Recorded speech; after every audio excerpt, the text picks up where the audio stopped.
Hello, my name is Candace Savage, and it's my great pleasure to welcome you tonight to the third of this year's Nature City Conversations, sponsored by Wild About Saskatoon. Um, Tawau, Candace Savage Nutsikason, Kiwiknok, Ochinia, Maga, Misaskatuminik, Megwach Nawikan. Welcome to our home, too. As you can see, we will have dogs and people and cups of tea here to make the evening more friendly. Oh, we may have dogs barking. Oh, dear. I'm sorry about that. Um, it's a great pleasure to be able to speak just these few words of Neheyaway when in greeting, Cree language. I am not an Indigenous person. I have no Indigenous ancestry. However, I have very good teachers and very kind teachers. So I do have the privilege of being able to bring at least those few words into our conversation tonight. Ewichi Hoyoyan Wild About Saskatoon, so it's my pleasure to be helping out with Wild About Saskatoon. When I asked my teachers how you would talk about native plants, the native plants of the prairie in Neheyaway, they had to think for a minute because the collective noun for plants in Cree is maskagi or medicine. So these creatures that we know of as plants are here for healing. My teachers Joseph Natauhau and Charlotte Ross said that we could think of them as Kegawinau Aski Ochawa Simsak, Mother Earth's offspring, or as Kikwe Kaopikik Kitaskanau, everything that grows from our land. They're very important beings from a scientific point of view. We know that flowering plants are the basis of all our ecosystems. And so tonight's topic, why and how to garden with native plants, is a really important one. Our presentation tonight is going to be in two parts. First, we will have a presentation on ecosystem services and biodiversity preservation in prairie cities with Ana Karina Hidalgo and Oscar Zapata, who I will introduce to you more formally in a second. And then we'll get down and dirty, get our hands in the soil with questions and answers, which will be answered with the help of Michael Skinner of Skinner Native Seeds. If you have questions at any time, please put them in the chat. We're really counting on you to have questions because we have lots of people here tonight with answers. After Anna and Oscar speak, there will be time for just a few questions, and then we'll go into the longer Q&A session with Michael. So, on with the show. It's a very great pleasure to introduce our first two speakers. Dr. Ana Karina Hidalgo is an urban planner and designer passionate about the built environment, health, and equity. She is a lecturer and professional associate in the Department of Geography and Planning at the University of Saskatchewan. Her interdisciplinary research focuses on how natural landscapes and native vegetation in urban areas can improve people's well-being.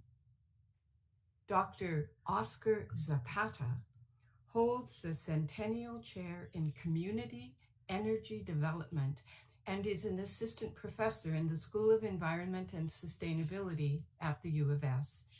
His work focuses on understanding the broad socioeconomic elements of sustainability, including the understanding of human behavior and the decision-making process in climate change scenarios. Anna, Oscar, it's all yours.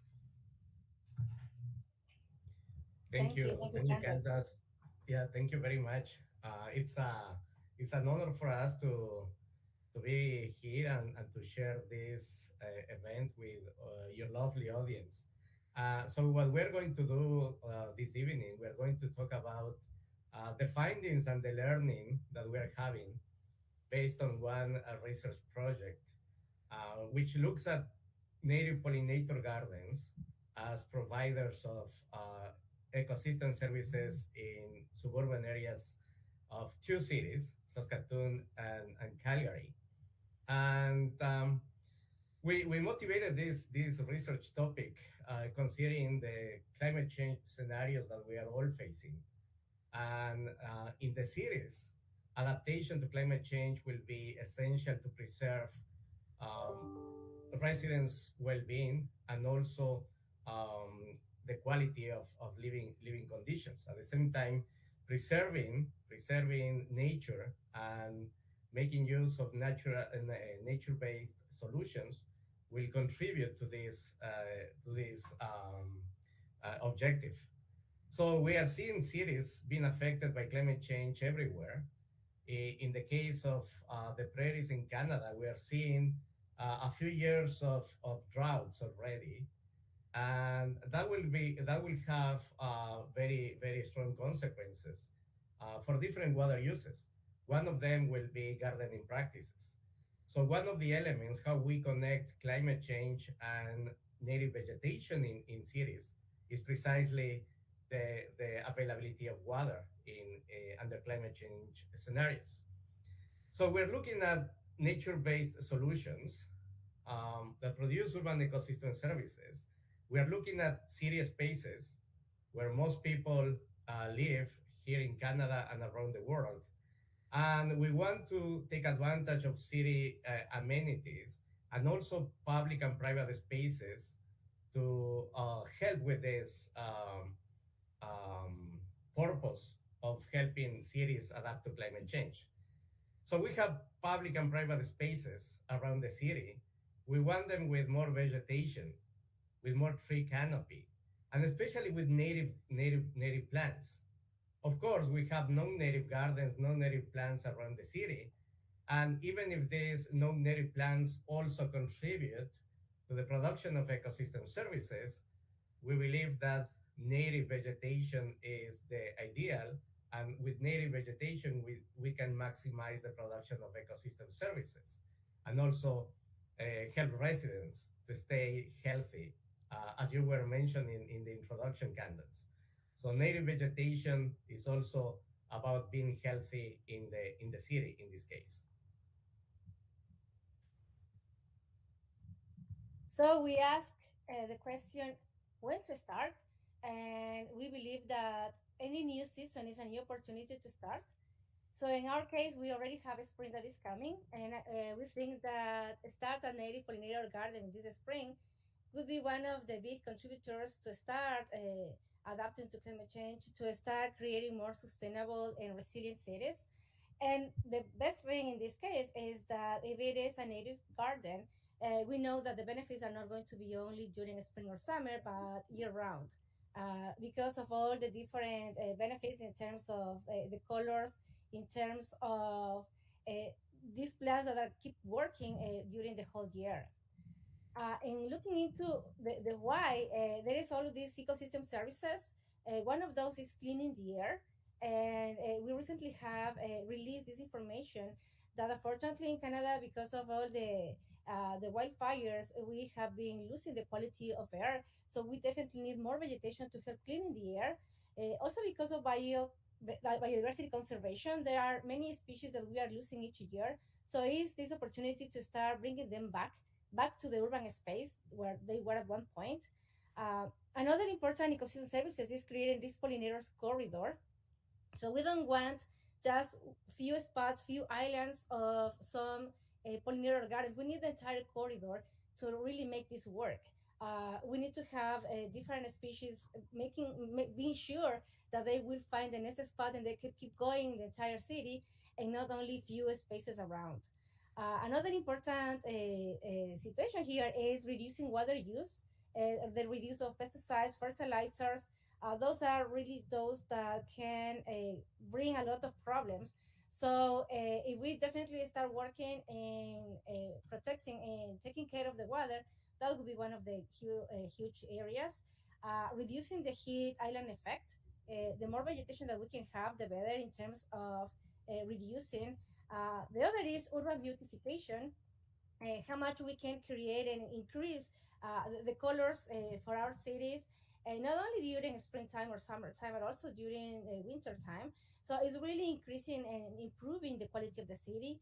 Cultural preservation is one of the huge ones, and sometimes we don't realize the importance of that. And we have a lot of buildings, beautiful buildings, and we really want to take care of those when they are related to heritage. But also, one of the big things that we have to take care for us is about vegetation, and one of the biggest is physical and mental health. There is a vast research, a vast evidence in research showing that vegetation, that canopies, that greenery helps in terms of improving physical health, but also in terms of mental health, even if we don't have green in the moment of winter time. So all of this, they are not the only ones, but these are part of the most important ecosystem services that we can have by having these native pollinator gardens. And of course, we have the question where to produce them.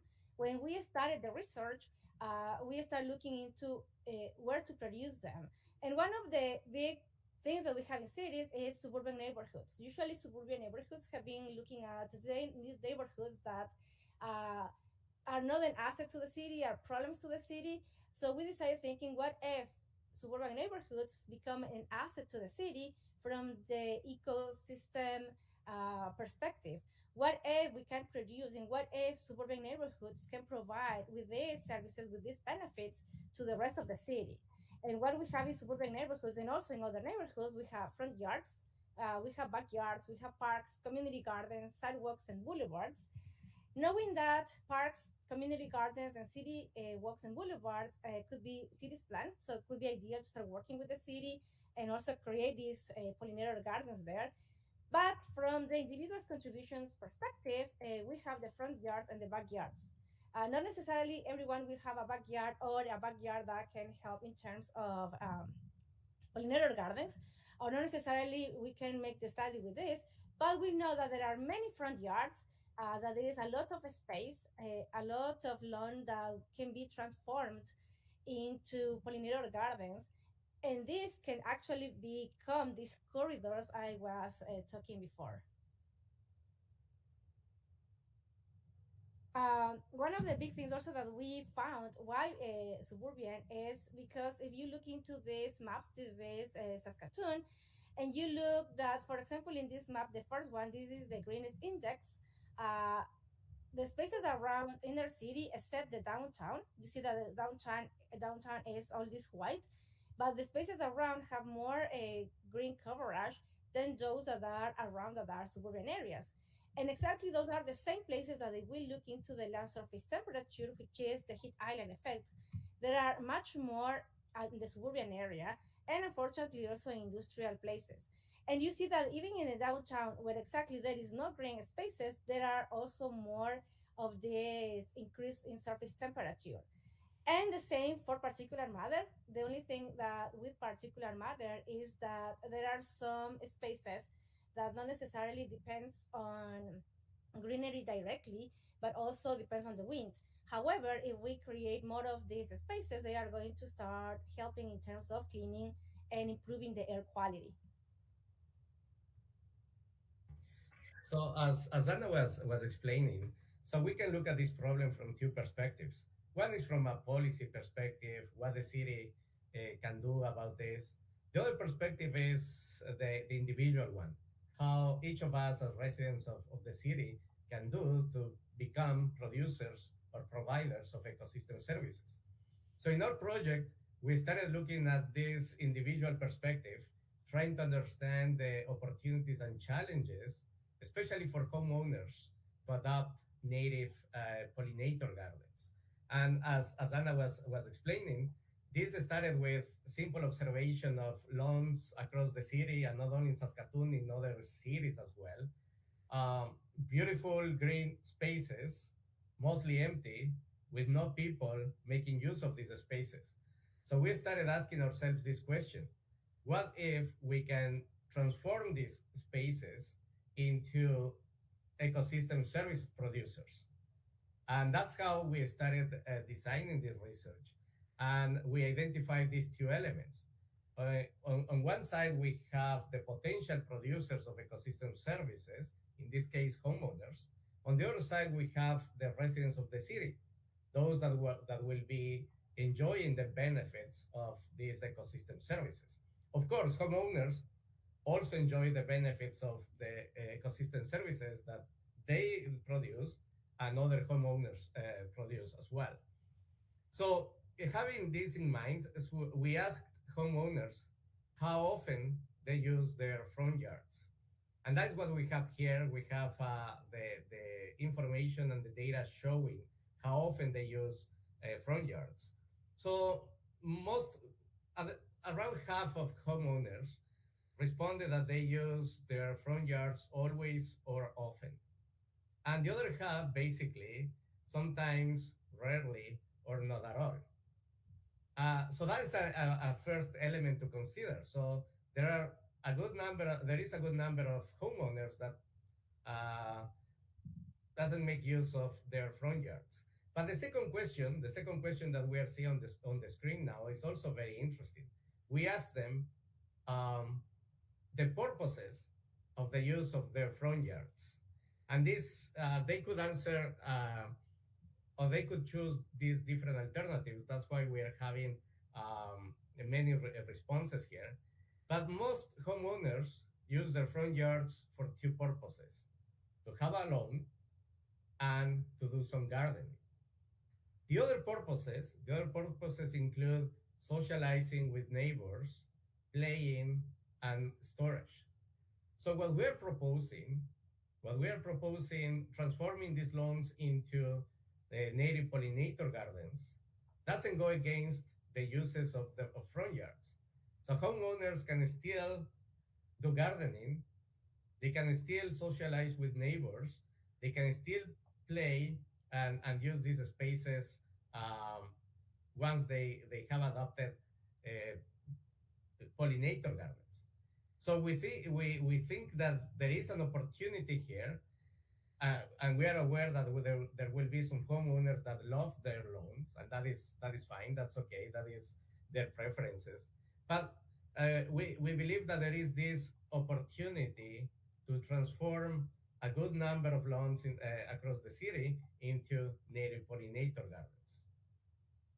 And ultimately, the uses of front yards, as homeowners have responded, they have to do with socialization and health. So again, based on what we have said before, native vegetation, native gardens, pollinator gardens also contribute to socialization and health. In fact, they promote socialization and health. Then we ask homeowners how likely they were to, or they thought they were to adopt a native pollinator garden based on information that we providing them with. Their answers are also very optimistic, or it makes us feel very optimistic about this, because more than half responded that they are either extremely likely or very likely to adopt pollinator gardens. Of course, of course, having the decision or having the interest to do that is one thing. Doing it is a different thing, and that's why we're going to listen to Michael later this evening. But in any case, there is this opportunity. People have interest. Homeowners have interest, and they see the benefits of native pollinator gardens as providers of ecosystem services. Other thing that we also ask participants is what they like about pollinator gardens. So they had a video showing different opportunities, different photo montages of these original lawns transformed into these new gardens. So we showed that, and then we asked what they like the most about these new images, and this is what we have. Some of them said rocks, overall landscape design and color of the plants. And we're going to see how much color is related. The low maintenance aspect, although it was not a lot of people saying that, it is important to know that actually these gardens also provide with this benefit that is going to reduce costs and time. Another person said like the variety. Diversity is another huge aspect on this. The variety of colors were much more appealing to look at that boring grass lawns. The color pollinator gardens are more interesting to look at, and this was something that was repeatedly the idea of looking something that is more interesting, sorry. And one of the things that we found in research is that if you have something to look at, that really helps reducing mental fatigue. So when you are working a lot and you have the opportunity to look to nature, to look to a natural landscape, and you have some things to look at and also to focus your attention on, that will reduce your mental fatigue. So this is actually going with the research, and it's good to know that people are looking at that. The same, it makes things more dynamic and interesting to look at. And I know it's something that you cannot achieve with a monocrop. And it's interesting that also some of our participants are looking into the progress of having a monocrop, which is one of the big problems that we have with the lawns right now in urban North American urban landscapes. So looking into the numbers, you see that more of the people that we have been that participate in the survey, color is one of the biggest thing. Sometimes they say color, sometimes with the flowers, but we separated because not necessarily all of those saying color were related to flowers. Flowers is another huge one. A lot of our participants said that they like to look at flowers. Um, Nature variety and diversity, this is another beautiful thing. And also they some of them mentioned the blooming season, because not necessarily all of these plants are going to be blossoming at the same time, and that is one of the benefits of having these native pollinator gardens. A huge amount as well, but less than the others, look about the design, the aesthetic, the paths, some of the water features. Some people also related to the uniqueness, and this was beautiful because having the lawn doesn't necessarily make a unique place, but having these gardens designed differently depending on each of the homeowners are going to bring this uniqueness to the place. uh, some people also like the idea of having more trees. Some of those also mention the idea of the shade and the protection from the elements. uh, some of them also mentioned the whole idea of the pollinator gardens, so not necessarily one specific aspect of that, but the whole pollinator gardens. In a different percentage as well, the idea of having all of these other elements like rock, stone, soil, mulch, and knowing that these elements are not necessarily only for aesthetics, but also because that will provide shelter for many of the pollinators. Bushes, shrubs, the vibrancy. We were really happy to see that there is this idea of vibrancy. Usually, we are looking in planning, in urban design, for more vibrancy in the cities, but usually we look into vibrancy only from the commercial perspective, from more festivals, and which is good. But it's great to know that also we can increase the vibrancy, but also from the nature perspective, having more diversity, more wildlife within the cities. Also, some participants mentioned the ecological benefits, which is good to see that is this consciousness about global warming, about climate change, about ecology in general. Textures, lawns. It was also a few people that actually said that they like the lawns. And as I was mentioning before, not necessarily everyone mentioned the low maintenance, but it was some participants mentioning that. So you can see that among of all the responses, one of the biggest thing was the color. Some mentioned things like the color, so we bring some color to the boring of the city. And the good thing about that is that actually the color, even during winter time, we are going to have more colors when it is about pollinator gardens. There are some plants, and probably Michael will explain later that better, but there are some plants that will resist and keep some different colors and not necessarily like only gray type, that will keep going with these colors during the winter time, which is something that is really beautiful. And we can start creating much of this for our cities. In terms of policy preferences. We ask homeowners what they would prefer in terms of policy and the type of interventions that the city can implement. Of course, the great majority of respondents would like to see incentives for those that would like to adopt pollinator gardens. In a very small proportion, we have responded saying that making this gardening practice mandatory would be ideal, or even charging a fee to those homeowners that don't adopt native pollinator gardens. And we are seeing this happening in different cities around the world. A few cities have started paying homeowners to start adopting native vegetation in their gardens. So there is this possibility of going from the individual level understanding and support of these practices to city level policies. And what is interesting as well is that one of the elements of our study was to evaluate how city residents can value ecosystem services. Um, our population in our research for this purpose was the student population at the university, but the results were very favorable in the sense that they value ecosystem services and they were even willing to donate money to the cause. So I think that that also shows these existing opportunities to promote this change and the switch from monocrops from the monocrop, which is actually something that is interesting, is that the lawn is the largest monocrop in the U.S., and I'm sure something similar must be happening in Canada as well. So in terms of policies, of course, having these incentives will help a lot. So as a conclusion, we can say the following.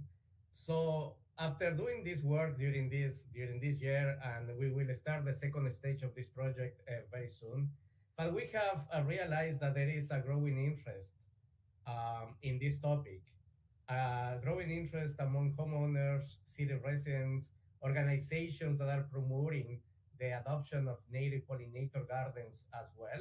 So we're seeing this also as a good sign and a good trend to make this change. Um, we have already mentioned the benefits of greenery in cities, the ecosystem services associated with that, especially in the context of climate change again. Controlling the surface temperature will be a great contribution from greenery, different native species around the city, and also the reduction in pollution, air pollution. And that is something that that will become even more important with all these wildfire seasons that it's now normal across Canada. And at the end, this will benefit residents, city residents, that will help preserve their well-being and living conditions. Another point that we have as a conclusion is that we found that people like the idea of color, biodiversity, nature vibrancy, and aesthetics as the top elements in terms of pollinator gardens. And that's really interesting because that means that we can use this for improving the city, the beautification of the cities. There are also opportunities for municipalities to get involved and promote the adoption of native pollinator gardens. We see that people are interested in making the change. Not necessarily everyone, probably, but there is this possibility, and that also means that we can start creating and start working and start promoting more and create this domino effect. So, starting with one pollinator garden, one house, and then keep on going with more neighborhoods around. And why not become or let Saskatchewan become a garden province? You see the pictures that are here are from the US and from the UK. They are already starting working with having more spaces for the pollinators.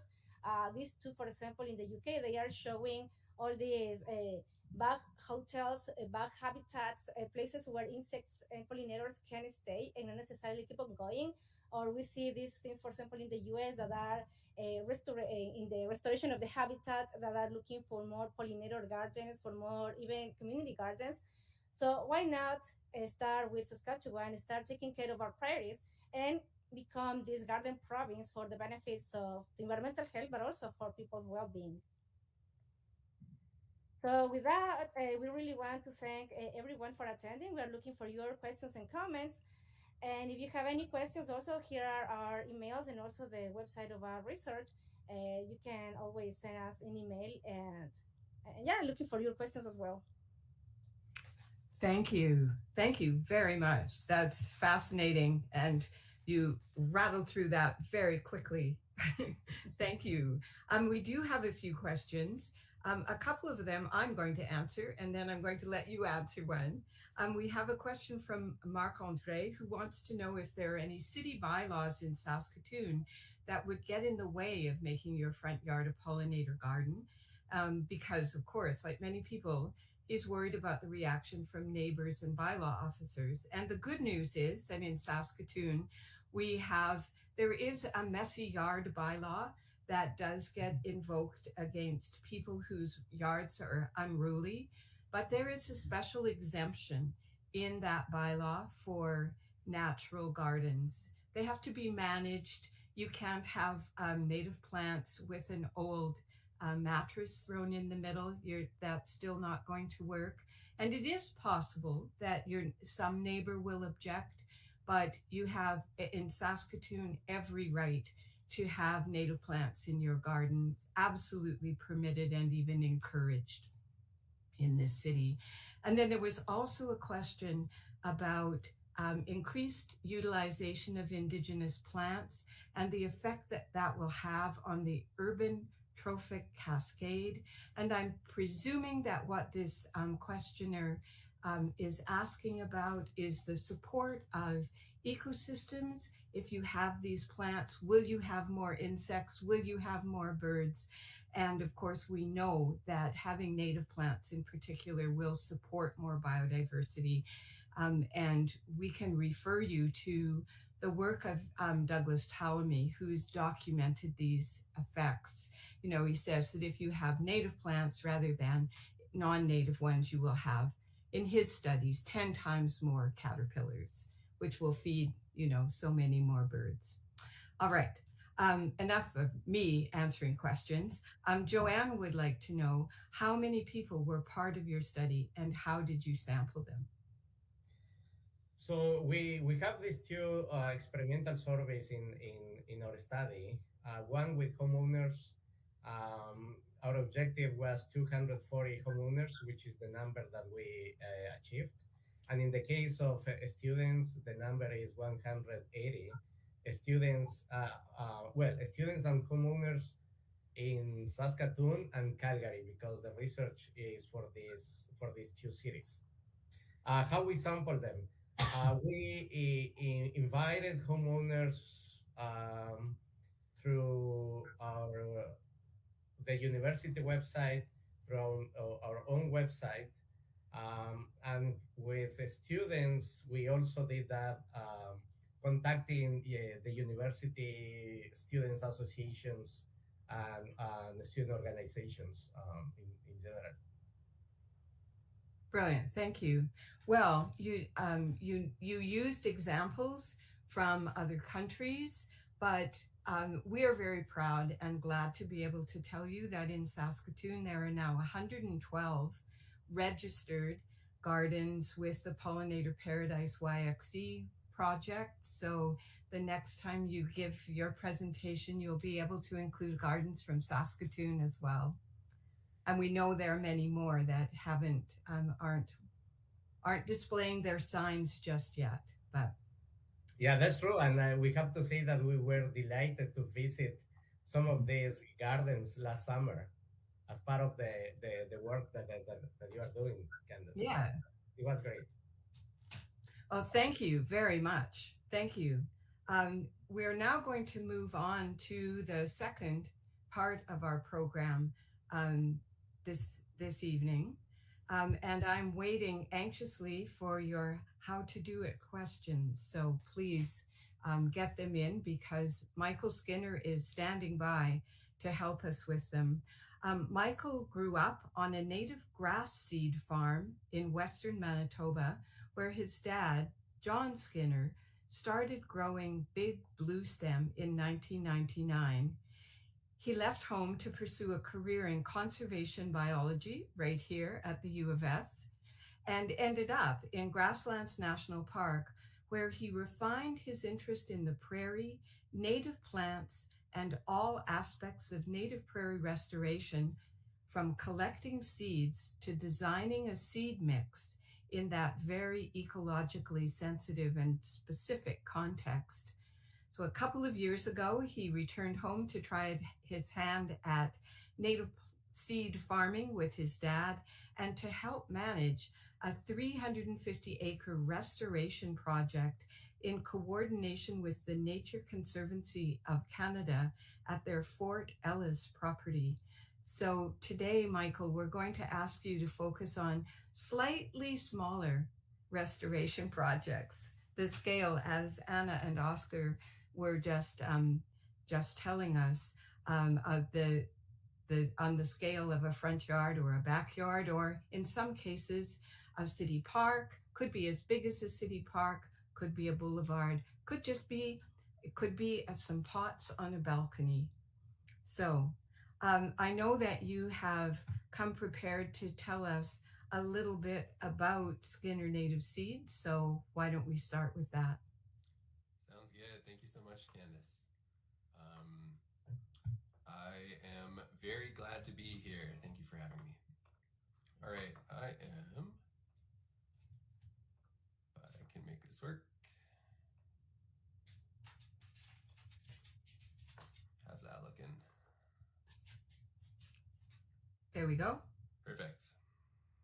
All right, so I'll give a little background on our farm so you know that I'm not completely full of hot air, and I have a little bit of experience with native plant stuff. So, like Candace was saying, me and my dad are Skinner Native Seeds. Our farm is in Manitoba, right on the border of Saskatchewan. It is at the very northern edge of the Aspen Parkland, right before it turns into boreal forest in Manitoba, just over the border from Yorkton. We farm a lot of kind of from it fluctuates from 60 acres to 100 acres, 10 species of grasses and forbs, using traditional ag methods, but just on a little bit smaller scale than most farms. So we use, all of our equipment is from like the 80s, because we're kind of farming at the same scale as everybody was back in the day. My dad started farming with Big Blue Stem in the late 90s, and then moved on to include some other crops like blue grama grass that was a contract with Grasslands National Park to increase their wild collected seed, get it up to an amount that they could use to restore their crop fields that they were turning back into native prairie. And so we planted it out, grew it on 5 to 10 acres, harvested it, and then sent it back to them every year. We also have grown needle grasses, wheatgrasses, purple prairie clover starting in, I think, 2008, which is that middle picture right here. And then a bunch of other things, some more successful than others. We also do a decent amount of wild seed collection using some equipment like this, which is a prairie habitat seed stripper or seed harvester maybe. In this picture, we're using it to collect porcupine grass in Manitoba.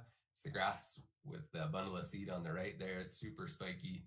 You kind of just roll through with this tractor. It's got turf tires, pretty low impact, and a street sweeper brush on the inside. So as you drive by, it picks up all the seed and throws it in a hopper.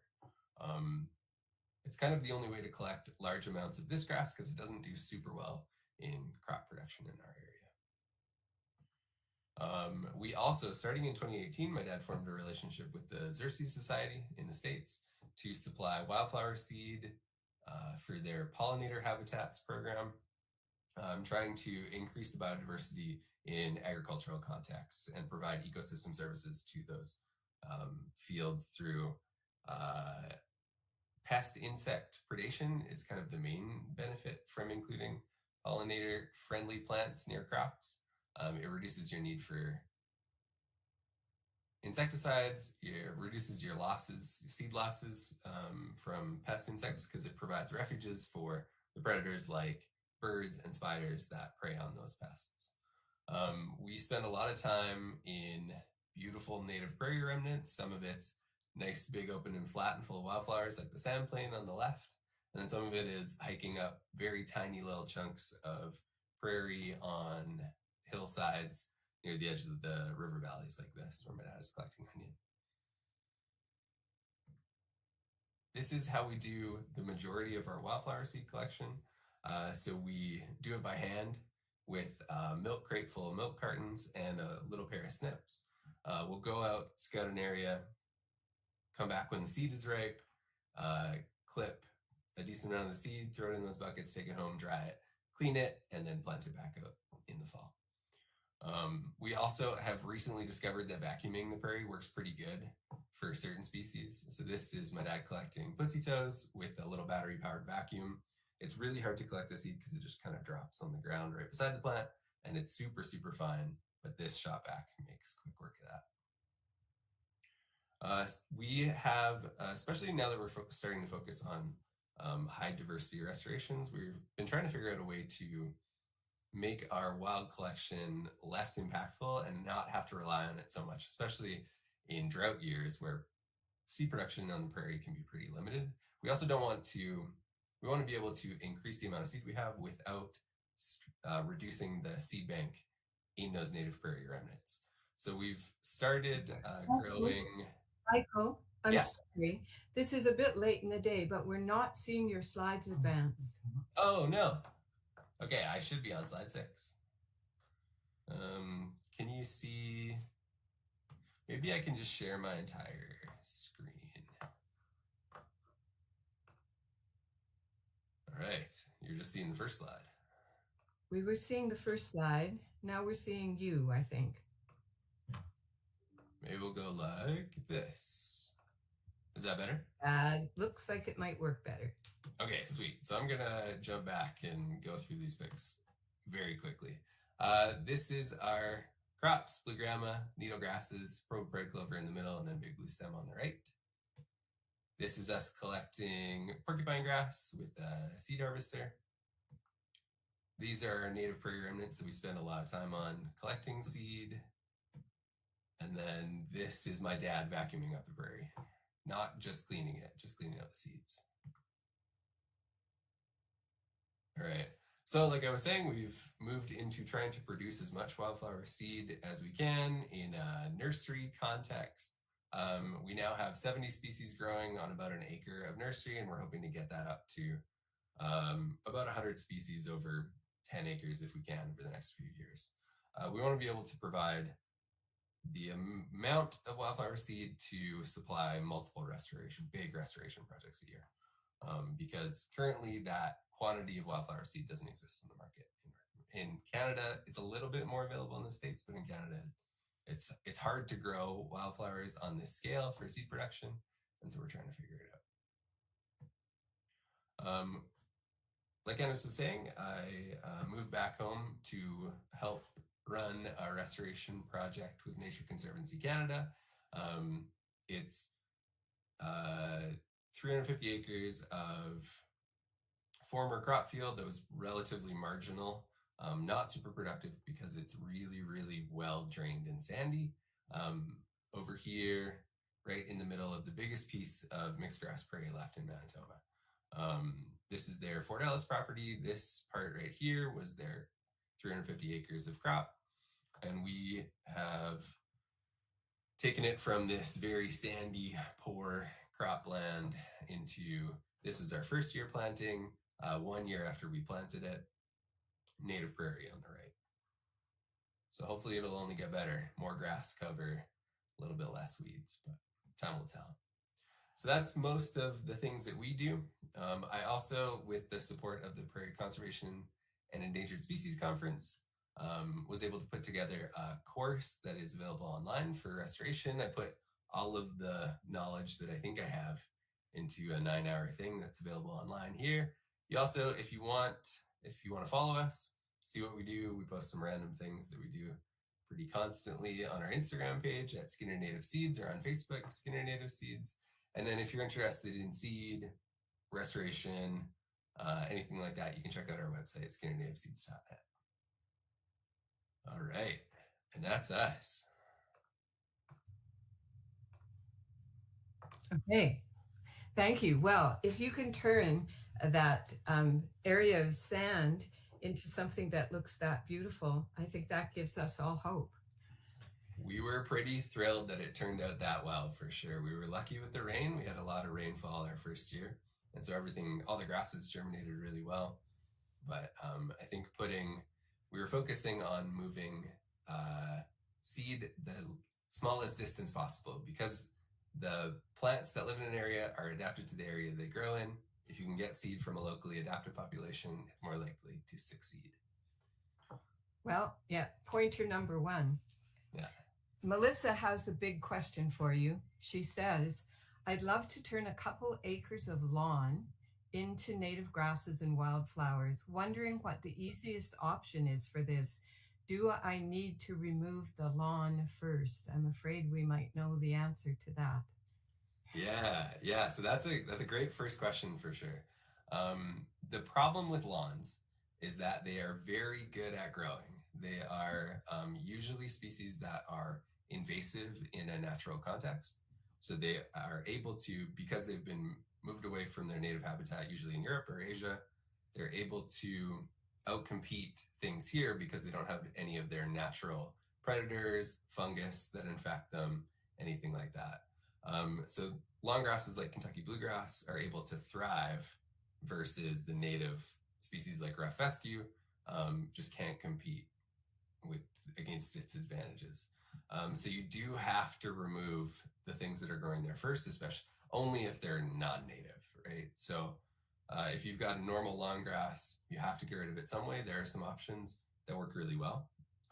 My friend in Saskatoon actually just did a chunk of his front lawn using a sod cutter, and it's something that you can rent from a Home Depot. It's a little like walk behind tractor kind of thing that lifts the sod and rolls it up, and it cuts the top couple inches of roots away too. And so that usually does a really good job of killing all the grass that's there without needing to use chemicals or dig it by hand or anything like that.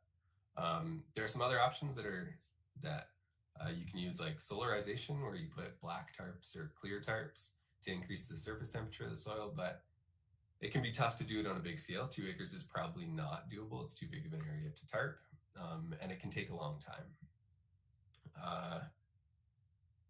When you get to bigger scales, herbicide is usually your only option. 2 acres probably is doable with something like a sod cutter. Well, then I think we get to the next question, which it's really good of people to be putting these questions into the chat in such a good narrative order. So Erica would like to know, to get maximum impact in the first year at minimal cost, what native grass and flower seeds can be direct sown this spring? Yeah, interesting, for sure.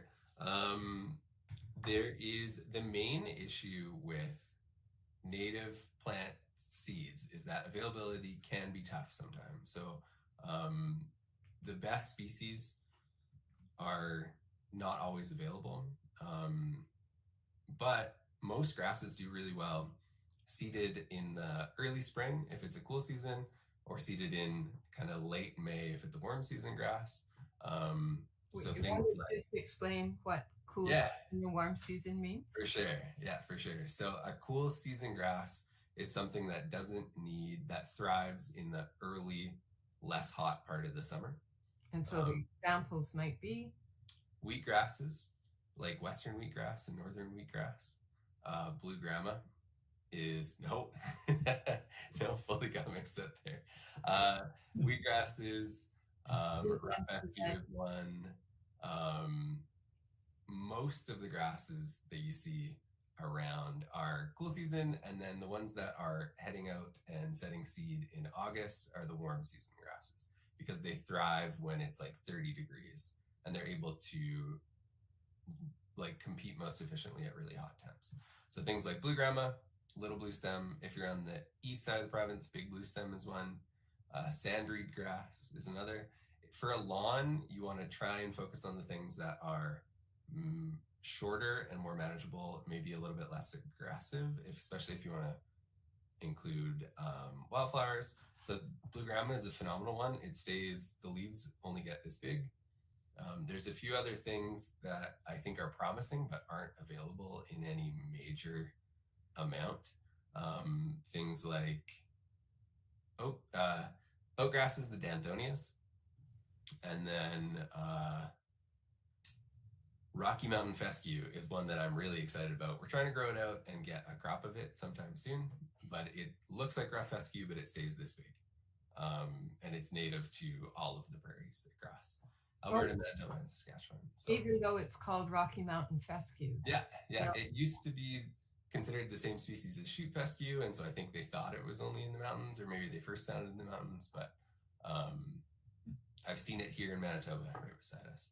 For wildflowers, there's a lot of wildflower species that don't need to go through. So a lot of wildflowers especially have a dormancy period that they need to break by being cold and damp for a certain amount of time before they can germinate. So they're set up for, they've gone through the winter, spring hits, and then they bloom quickly. And so those are best seeded in the fall. But there's a lot that don't need that. And the best way to figure out which ones those are is to ask the person that you're getting seed from. So there are a couple great people that you can buy native seed from in Saskatchewan. I think there's 3 that I know of that are near Saskatoon, and those are listed on the Wild About Saskatoon website. There's Blazing Star Wildflowers, there is a Prairie Bouquet, and then Candace, do you know the name of the third?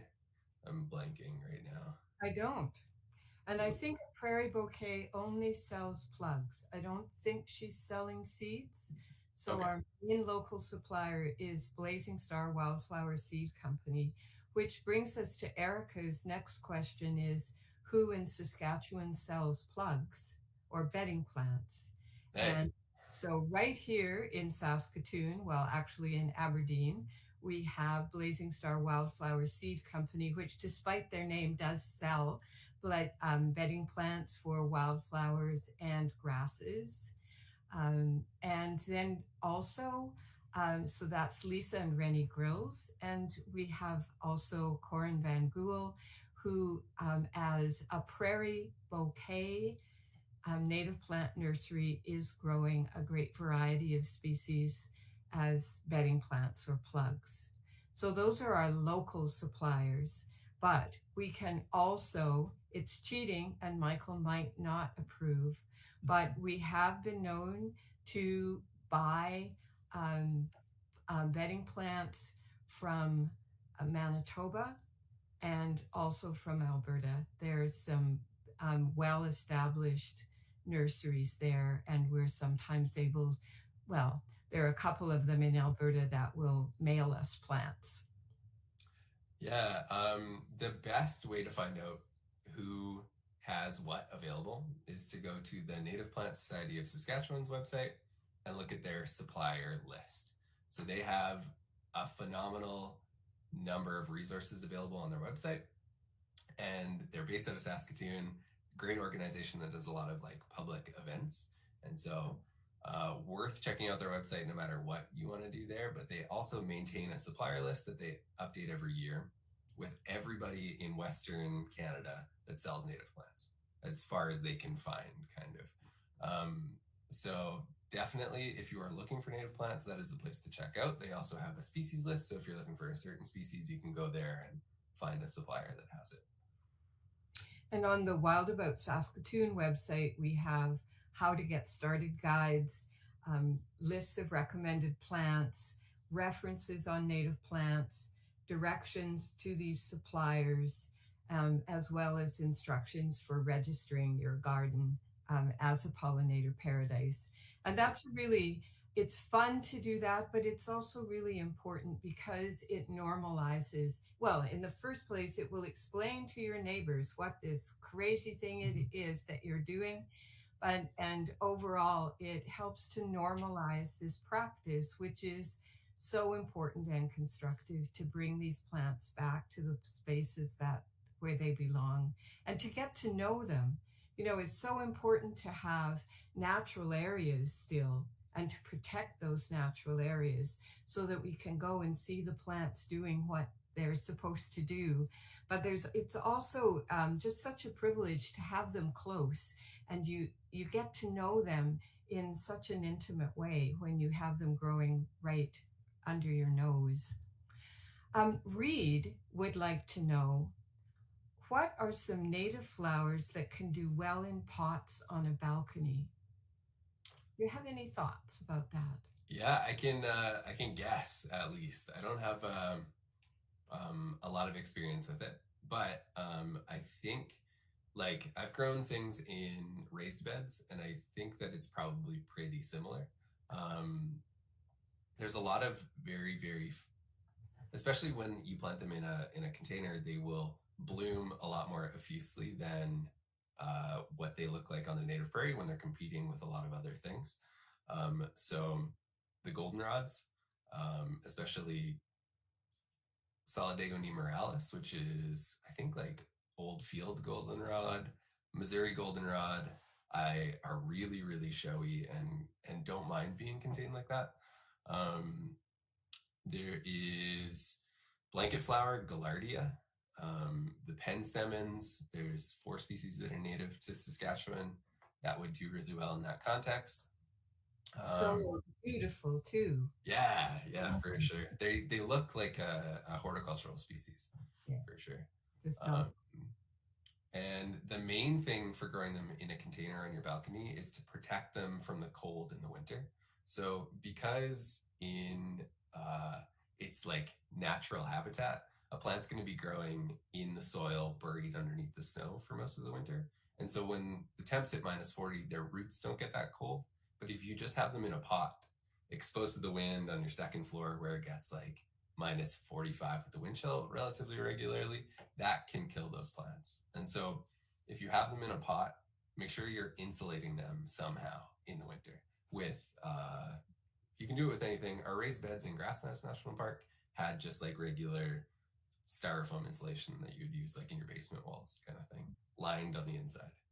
So it doesn't have to be that way. They do need a cold period to go dormant, or otherwise they get stressed out and will die within a year or two with no, like you can't bring them inside your house for the winter. But protecting them from the extreme cold is a good way to do it. So at our house, we have something like a raised bed, but it's very raised. It's on the roof of a shed. Cool. And in that, we have hairy golden aster, which grows like crazy. So that's it, you know, it's not very deep. It's only maybe that deep. I would tell you I was going to tell you in inches, and then I thought, oh, we can't do that. A foot. It's about, yeah. Less than a foot. Yeah, hairy golden aster is a pretty incredible one too. It's Harebells. a cloud. Yeah, flat mat with all those, and bees go crazy over it. Harebells, which look like the most delicate things in the world with their little filamenty stems and translucent bells. I think they're indestructible. They probably grow on the moon. And they grow up. I've seen them growing on the conglomerate cliffs, like on the edge of the cliff in Cypress Hills. So. Yeah, and they grow in that kind of pot-like place. Northern bedstraw isn't very happy, but it manages to survive. I bet wild strawberries could be grown in a pot. And then there's some kinds of pussy toes that are really happy in that circumstance too. So you do have some options. We're running out of time, but I have a question. I want to know, what about sedges? Because sedges are really an important part of prairie, aren't they? Yeah, sedges are tough to get a hold of. As far as I know, nobody grows them in a large crop setting, which means the seed isn't readily available on the market. They should grow, like you can see them growing wild in lawns pretty often, especially in areas that are surrounded by native prairie, like down in southwest Saskatchewan, sun-loving sedge would just grow in our front yard. And so I think that probably the best way to do it is to find an area that has it already growing in the lawn and collect your own seed, which is not as difficult as it seems like it would be. There are some pretty easy ways to tell when seed is ready to collect, but you want to make sure you're doing it sustainably and you're only taking things that you're going to plant that year. If you can find sedges, I don't think they're particularly hard to grow. They're just hard to harvest with like commercial equipment because a lot of them grow this big. There are 4 species in Saskatchewan prairies that are really common, and they're like upland dry species. Whereas most of the rest of the species, there's out of the like 90 in Saskatchewan, 85 of them grow in wetlands or close to wet, like pretty wet soil. So sun-loving sedge, needle-leaf sedge, and then there's a couple others that I always forget because they're kind of tough to ID. But the Flora of Saskatchewan sedge book is the thing you want to check out if you want to know those ones. Okay. So you mentioned that you have a friend who has removed all the sod from his yard. What happens next? Is there a seed mix that you would recommend for a situation like that? How would you address that? Yeah, for sure. Native, like if you're going for something that is, you are fine with it looking relatively wild, then getting as much diversity as possible in your seed mix of things that are native to your area is the best way to create kind of like a functioning ecosystem. You want things that are blooming throughout the season from June until September, and so you can support insects throughout the entire year and not just like a couple times a year. As far as seed mixes go, often you kind of just have to go with what's available, but most people that sell seed would be willing to make a mix for you. We do that quite a bit, where we'll make like a 40 species wildflower mix and sell it. But I think like it's tough. There's no like one solution for all front yards in Saskatoon, because how much shade you have, how much you're exposed, how much what, like if you are kind of protected from the wind and rain versus get a lot more rain kind of thing, that can affect what species are going to grow best. If you go with as much diversity as possible, then it's likely you're going to find a handful that survive well in that context. And that's part of the fun, isn't it? Figuring out what's going to work. And yeah, for sure. And that's why I like seed too, is because you're not risking the $3 a plant or whatever with plugs. Whereas if you put the seed, whatever is supposed to survive in that context due to your like environmental conditions is going to come up and grow. On the other hand, $3 is, you can't buy a coffee for that. So yeah, it's a lot more fun. Well, I don't see any more questions from the rest of our community here. So I think it only remains for me to thank you, Michael. Thank you very much for telling us about your fascinating operation. Thank you, of course, to Oscar and to Anna for the research that you are doing, and for all the information that you have all shared with us. I'd like to direct everyone again to the Wild About Saskatoon website, where you will find some more resources, and also to let you know that on June 9th, we are hosting a pollinator celebration and native plant market. So if you're needing seeds and plugs, that will be a place to find them, and also to find the rest of this wonderfully wacky, life-loving community that is transforming Saskatoon into a native plant garden city. So thank you all again, and we'll see you in the garden. Good night. Good night. Thank you. Thank you. Good night. Thank you.